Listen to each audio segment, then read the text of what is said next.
Megan Peters almost ignored the knock. Her phone was vibrating again in her pocket, the delivery app flashing red with warnings about delays and penalties.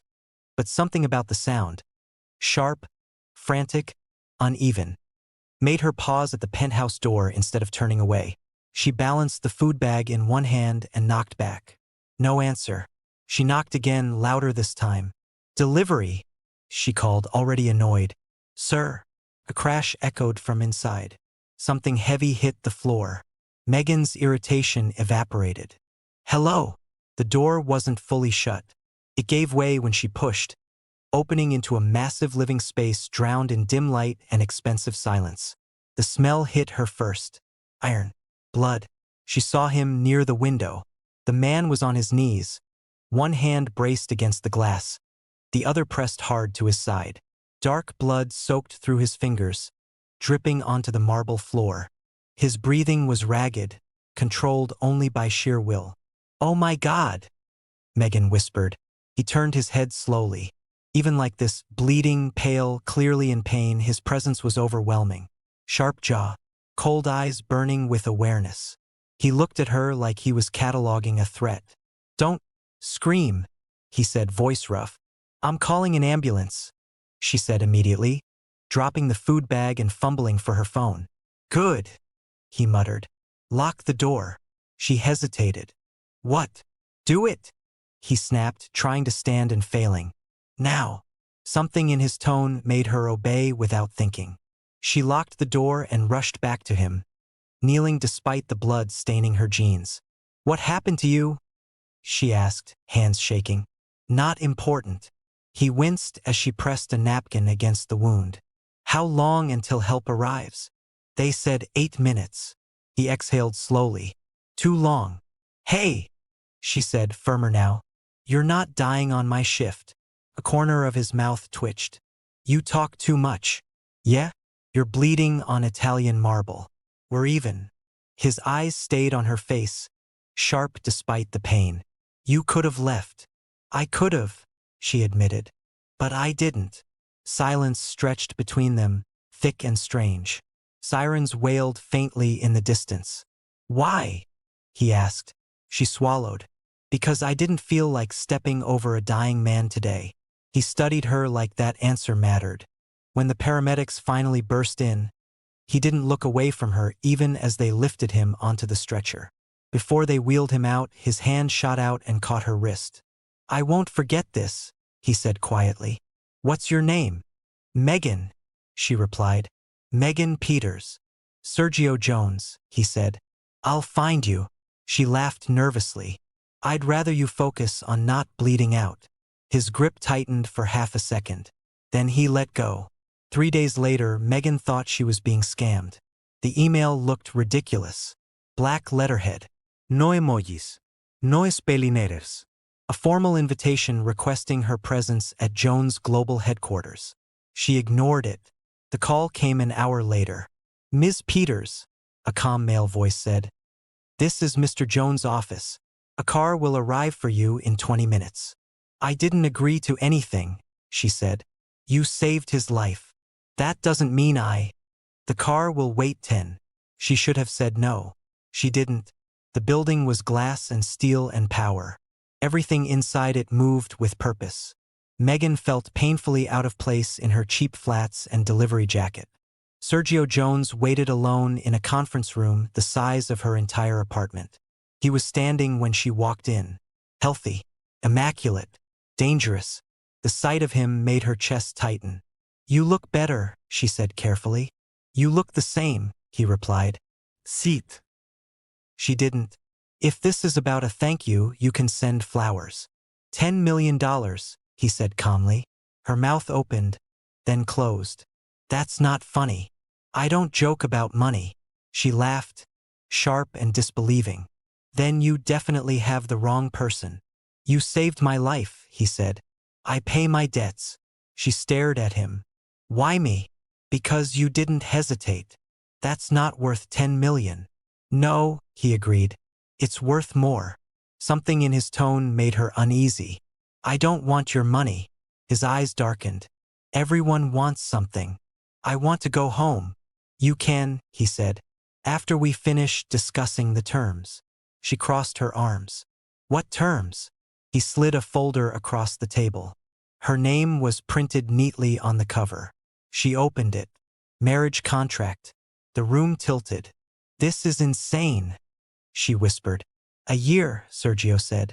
Publicly. Privately, we coexist. You receive full compensation at the end. You think you can buy me? I think you already accepted my car. She slammed the folder shut. You're out of your mind. You need the money, he said quietly.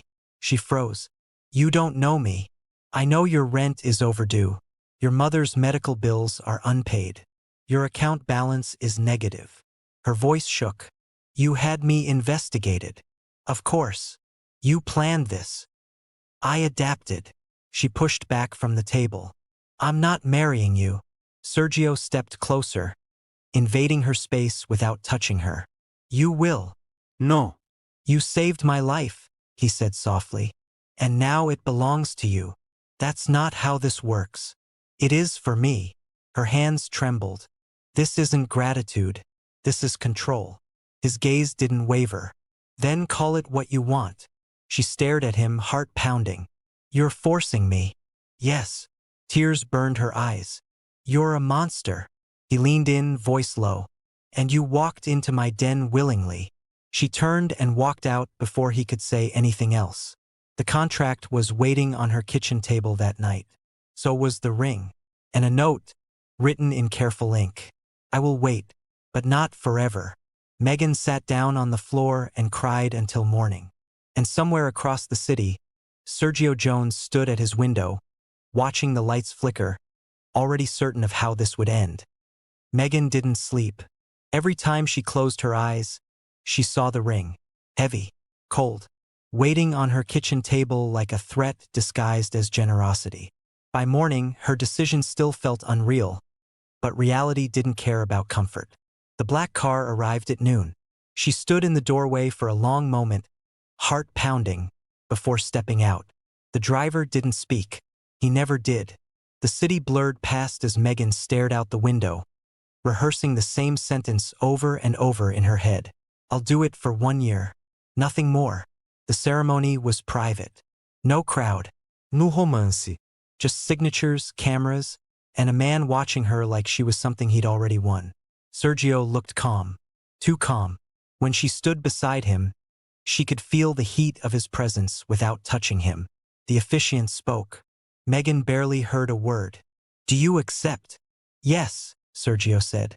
Her turn came. She swallowed. Yes. The word tasted like defeat. When the ring slid onto her finger, it felt heavier than it should have. Sergio's hand lingered a second too long, his thumb brushing her skin in a way that made her breath hitch. Smile, he murmured. The cameras are watching. She smiled. It hurt. The car ride to his estate was silent until Megan broke it. Where exactly are we going? Home, he replied. That's not my home. It is now. She looked at him sharply. For 1 year. For 1 year, he agreed. And then you're free. Something about the way he said it made her doubt it instantly. The house was enormous. Cold. White walls, glass, steel. No worms. No life. This place feels like a museum, Megan muttered. Sergio removed his jacket. You'll get used to it. I don't want to. He turned to her. That doesn't matter. She stiffened. You promised coexistence. That means respect. I promised you compensation, he corrected. Everything else is negotiation. Her jaw clenched. So what are the rules? He considered her for a moment. Publicly, we're married. You attend events with me. You smile. You don't embarrass me. And privately? You live here. You don't leave without telling me. And you don't pretend this is something it's not. And what is it? She demanded. His eyes darkened. Mine. Anger flared. I'm not your property. No, he said evenly. You're my wife. That doesn't give you ownership. In my world, it does.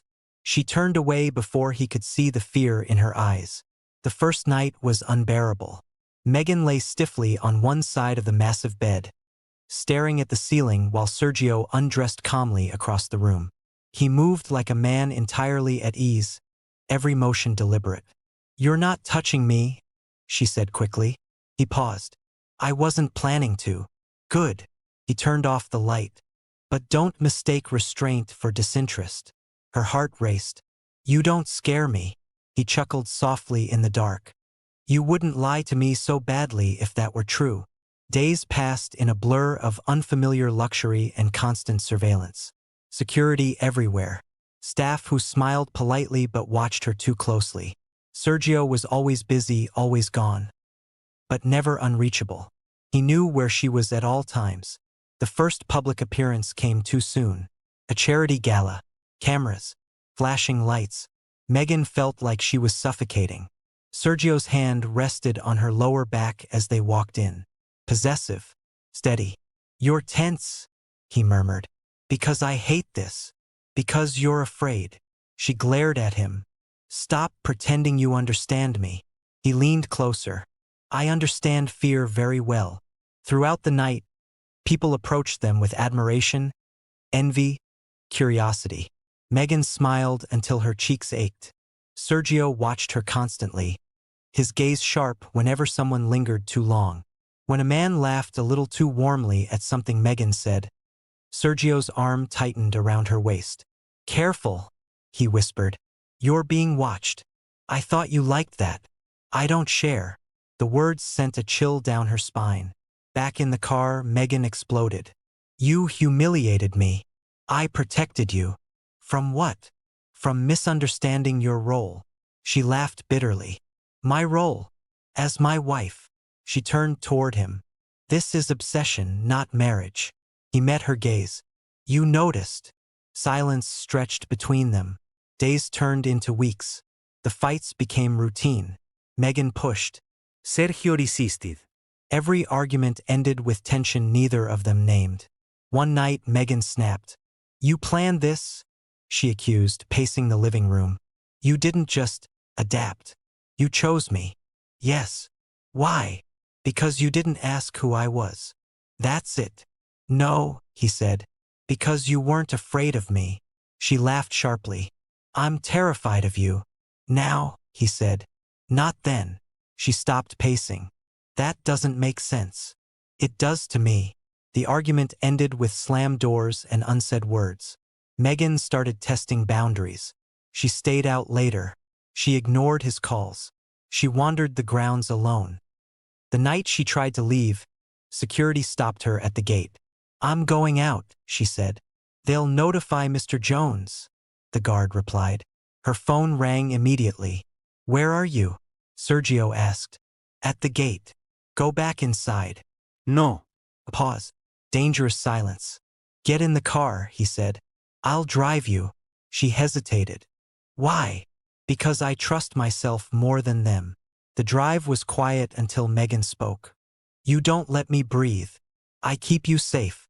I don't need this level of protection." "You don't know what you need." She snapped. "You're not my savior." He glanced at her. "You're right." The car stopped abruptly on a deserted road. Sergio turned fully toward her. "You're mine because you chose to save me. Actions have consequences." Her voice trembled. "I didn't agree to this." "You agreed the moment you stayed." Tears welled in her eyes. "I hate you."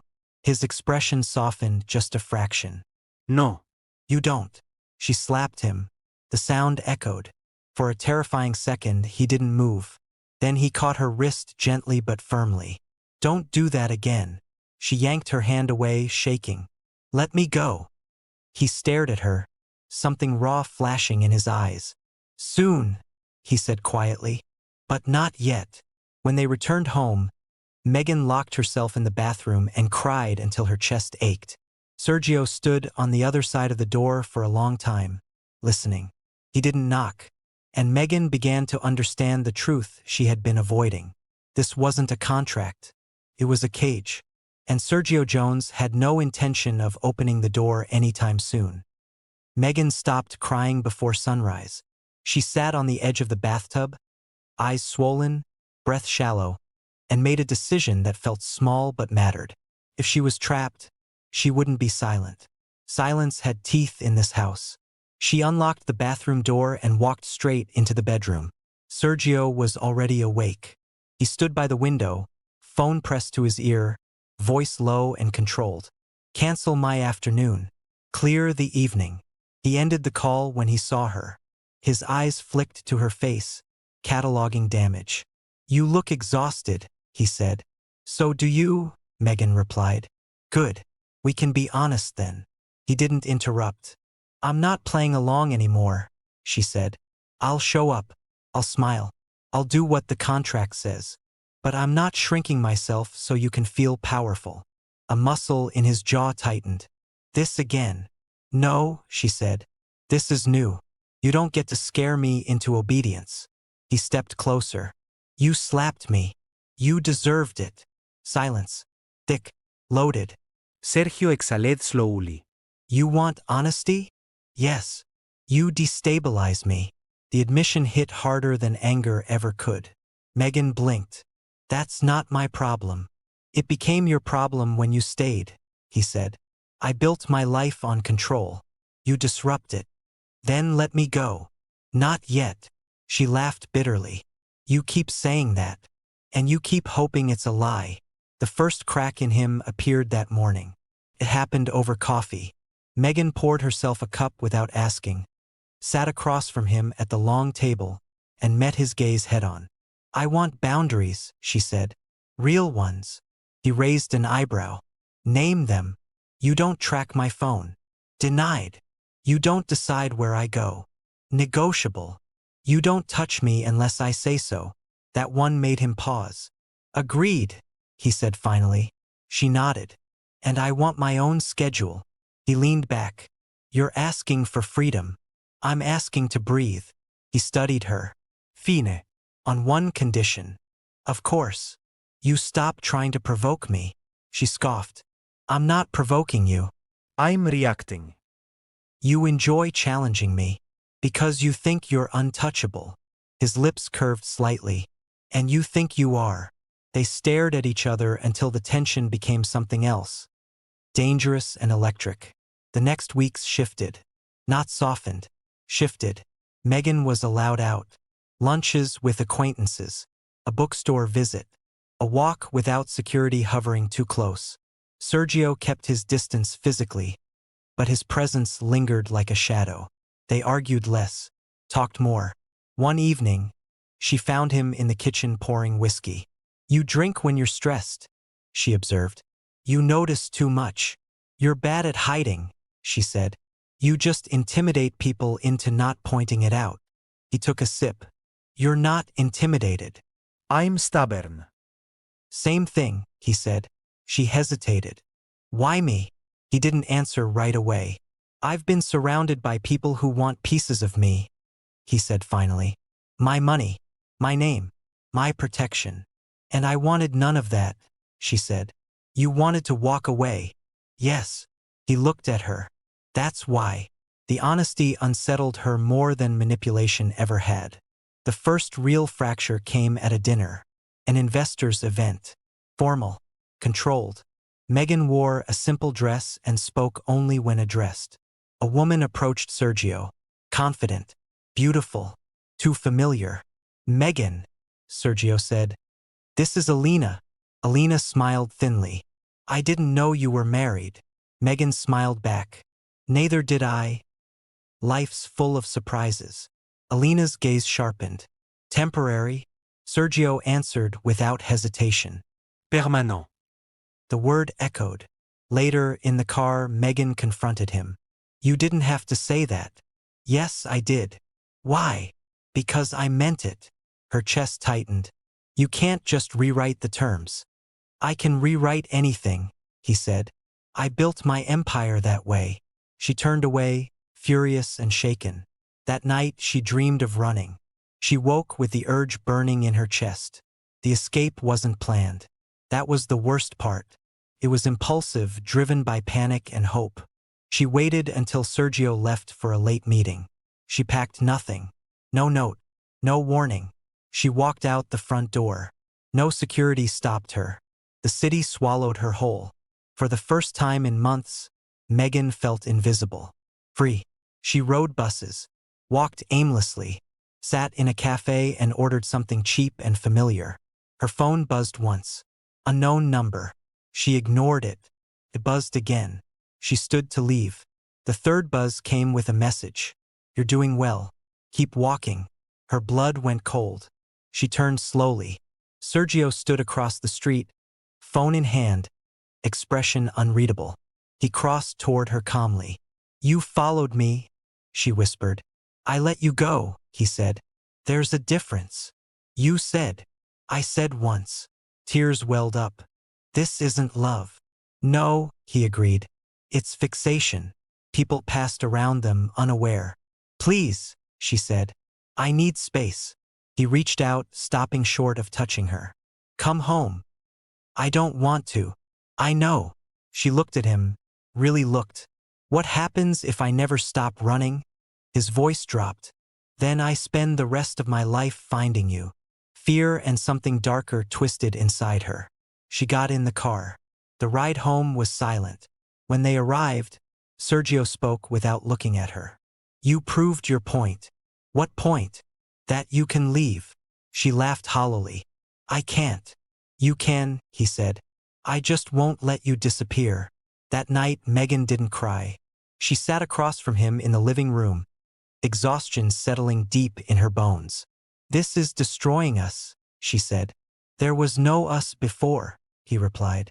There could have been something healthier. He met her gaze. I don't know how to do healthy. She nodded slowly. Then learn. Or let me go. Silence stretched. I don't promise miracles, he said. But I'll try restraint. That's not enough. It's all I have. She stood. I'm sleeping in the guest room. Do what you need, he said. As she walked away, he spoke again. Megan. She paused. I don't regret choosing you. Her throat tightened. That makes one of us. She closed the door behind her, heart pounding. For the first time, Sergio Jones felt something dangerously close to loss. And for the first time, Megan wondered if escape would ever feel real, or if part of her was already tethered to him in ways she didn't understand. The guest room became Megan's refuge and her battlefield. Days passed without confrontation, which unsettled her more than shouting ever had. Sergio kept his distance, honoring his promise of restraint, but the house felt heavier with the things left unsaid. They moved around each other carefully, like predators pretending to be civilized. One evening, Megan came downstairs to find Sergio seated at the dining table, papers spread before him, his sleeves rolled up. He looked tired, not furious, not controlling, just worn down. Sit, he said without looking up. I didn't agree to. Not an order, he said quietly. A request. She hesitated, then sat across from him. I've canceled 3 international trips, he said. Stepped back from 2 board negotiations. My advisors think I'm unstable. She frowned. Why are you telling me this? Because you asked me to learn, he replied. This is me trying. Her anger faltered. You don't have to dismantle your life. I don't know how to loosen my grip without tearing something down, he said. Control is all I've ever known. She studied him, seeing exhaustion where arrogance used to live. That doesn't excuse what you did. No, he agreed. It explains it. Silence settled between them, fragile but real. I won't run again, Megan said slowly. Not like that. His gaze sharpened. Why? Because I don't want to live my life proving something to you, she said. If I leave, it'll be because I choose to, not because I'm afraid. Something shifted in his expression. Respect. Maybe relief. I won't stop you, he said. If you walk out again. She searched his face. You promise? Yes. She didn't believe him entirely, but she wanted to. The calm didn't last. It never did. The first crack came with a phone call Megan wasn't meant to overhear. She was halfway down the stairs when she heard Sergio's voice in his office, sharp and cold. She's not a liability, he said. She's my wife. A pause. No. She doesn't know. Megan stopped breathing. I handled it, Sergio continued. If you touch her, I will dismantle everything you've built. The call ended. Megan walked into the office without knocking. What don't I know? She demanded. Sergio Stephened. You were eavesdropping. Answer me. He stood slowly. It's nothing you need to worry about. Her voice shook with fury. Don't decide what I need. He hesitated. That hesitation told her everything. Someone is threatening me, she said. Aren't they? No. She laughed bitterly. You're a terrible liar. He exhaled. It's business. Business almost got you killed once, she snapped. And now you're hiding things again. I'm protecting you. By lying? Yes. She stepped back. You don't get to protect me from my own life. You married into mine, he said. That comes with consequences. Her eyes burned. You promised honesty. I promised restraint, he corrected. Not transparency. The argument exploded. Voices raised. Accusations hurled. Weeks of tension poured out unchecked. You don't trust me, Megan shouted. I don't trust the world with you, Sergio shot back. That's not love. No, he yelled. It's fear. The word hung between them. Megan's voice dropped. Then let me go. He froze. I won't live as someone's weakness, she said. If being with me terrifies you this much, we're already broken. For a long moment, Sergio said nothing. Then, quietly, you're not my weakness. What am I then? My anchor. She shook her head. Anchors drown people who don't know how to swim. That night, Megan packed a bag. Not in secret. Not in panic. She placed it by the door and waited. Sergio found her sitting on the couch, hands folded, eyes steady. I'm leaving tomorrow, she said. For a while. His jaw tightened. Where? Somewhere that isn't owned by you. He crossed the room slowly. You're running. No, she said. I'm choosing. The difference hit him harder than anger. I won't stop you, he said. I know, she replied. But I need to know something first. He nodded. Did you ever intend to let me go? He didn't answer immediately. That hesitation is my answer, she said softly. The next morning, the car arrived, but Megan didn't get in. Instead, she handed Sergio the ring. I can't keep wearing something that feels like a promise I never made.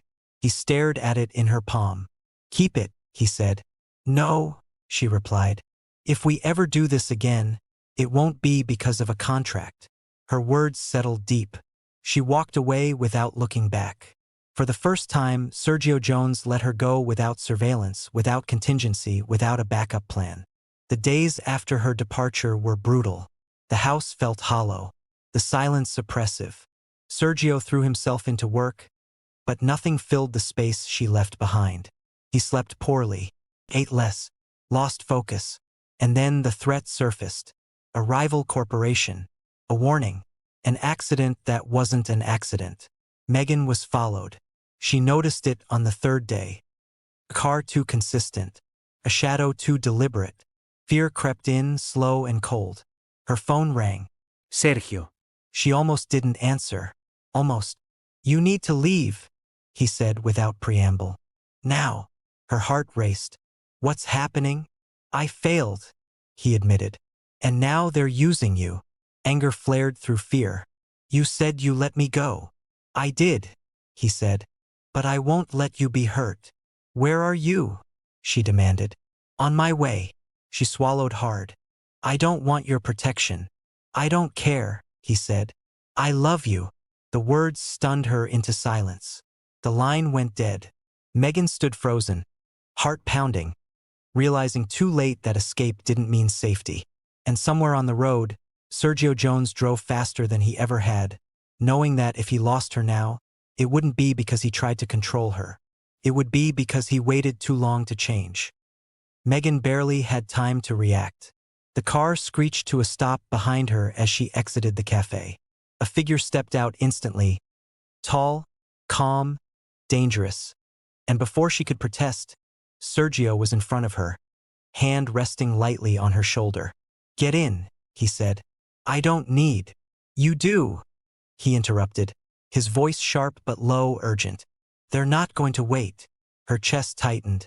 Fear, frustration, something else she didn't want to name. Why do you care? She demanded. I'm not yours anymore. You're mine in every way that matters, he said, tone final, leaving no room for argument. She opened her mouth, then closed it. Reason, stubbornness, pride, everything she had clung to, collapsed under the weight of his stare. The drive back to the estate was silent, except for the low hum of the engine and her ragged breathing. Sergio's hands were steady on the wheel. Every now and then, she caught him glancing at her, and she realized she wasn't imagining the tension, the intensity, the silent promise in his gaze. He would not fail her. Inside the house, he didn't let go. He guided her into the library, a room warm with soft lighting, heavy drapes drawn against the night. No staff, no distractions, just the two of them and the palpable charge in the air. Sit, he said, voice calm but absolute. She obeyed, gripping the armrests as though it anchored her sanity. He stepped closer, stopping just short, and she could feel the heat radiating off him. I need to know you're safe. I don't care about contracts. I don't care about rules anymore. Her mouth went dry. You're obsessed. I'm in love, he corrected softly, and that single word felt heavier than any accusation. You can't just. I can, he interrupted, voice low, almost a growl. I can care about you, protect you, and love you, Megan. You don't get to choose to be frightened of that anymore. She began and then stopped. Her defenses wavered. She wanted to fight him, to push back, but the fear, the relief, the undeniable pull made her falter. He took her hand. Warm, certain, safe, dangerous. I will never let anyone hurt you again. Not physically, not emotionally, not spiritually. You are mine in every sense that matters. Her breath caught. And what about me? What about freedom? Choice. You have freedom, he said. You choose to be here, and I choose to protect you, love you, cherish you. She swallowed, eyes brimming with tears. You can't just rewrite my life, Sergio. I didn't, he said softly. You gave it back to me. The air between them was tight with emotion. Megan realized she wasn't running anymore. She had fought, argued, screamed, and cried, and it had brought her here, to a place where her walls had fallen piece by piece, leaving raw honesty. He lowered his head, voice almost a whisper. Megan Peters, I never stopped loving you. I never stopped needing you. And I will never let anyone take you away. Not now. Not ever. Her tears spilled freely. She wanted to protest, to push, to argue. She wanted to scream that she could do this alone. But when he cupped her face, soft and insistent, the world outside dissolved into nothing. She realized that for the first time, she wasn't just surviving. She was alive, in ways she hadn't known existed. She leaned into him, letting herself feel what she had fought against for so long. His lips brushed hers gently, carefully, then with increasing intensity as the months of restraint and tension spilled into that one moment. Her hands clung to him, and for the first time, she didn't fight the pull, didn't question it, didn't resist. Hours seemed to stretch into eternity as they held each other. Words weren't necessary anymore. Every touch, every look, every trembling breath conveyed everything neither had said aloud. Megan felt safe, wanted, cherished, and yes, claimed, but not in the way that suffocated her. In the way that made her finally understand the difference between fear and love. When they finally pulled back, breathless, Sergio rested his forehead against hers. You're still you, he whispered. But now we're us. Megan smiled through tears. Us, she echoed, the word both terrifying and thrilling. Days turned into weeks, and the tension softened. Not gone, but transformed. Arguments still flared, and stubbornness still clashed, but now they fought with understanding, not control. Megan began to see the man behind the power, the armor, the obsession. Sergio began to see the woman behind the defiance, the fear, the fiery heart. Together, They discovered the precarious balance between love, freedom, and trust. It wasn't perfect. It wasn't easy, but it was real. And for Megan, the realization came slowly, painfully, and beautifully. This was not a cage. This was a choice. A life rebuilt from the chaos they had survived. A life neither could have imagined alone. Months later, standing together on the balcony overlooking the city, Megan slipped her hand into his. Sergio's thumb brushed over her knuckles, steadying, grounding. The wind whipped around them, sharp and alive, but they stood firm, anchored to each other. "You could leave," he said quietly, eyes on hers. "I could," she admitted. "But I won't. Not now. Not ever." He smiled, the rare, unguarded expression that only she had the privilege to see. "Good," he said simply, "because I'm never letting go either." And in that moment, the city lights sparkling below, the chaos of their past seemed to fade. They were no longer bound by fear, control, or obsession. They were bound by choice, trust, and an unspoken promise neither would ever break. Megan laughed softly, leaning into him. "You're still impossible. And you're still stubborn," he replied, tugging her close. Perfect match. The tension had melted into a strange, beautiful equilibrium. They were a force, fierce, passionate, unstoppable, together. As they held each other against the night, Megan realized something. She had survived the storm, and now, with Sergio by her side, she could finally breathe. The world outside might still be ruthless. It might still be cruel. But inside this fragile bubble they had built together, they were untouchable, unstoppable, alive. And as the first light of dawn brushed the skyline, Megan knew one undeniable truth. Some bonds were forged not through freedom, but through fire, chaos, and love that refused to be ignored. And theirs was unbreakable. If you enjoyed the story, don't forget to like, comment, and subscribe to Urban Folks TV for more thrilling dark romance narrations. Share your favorite moment from Megan and Sergio's journey. I'd love to hear which scene kept you glued to the story.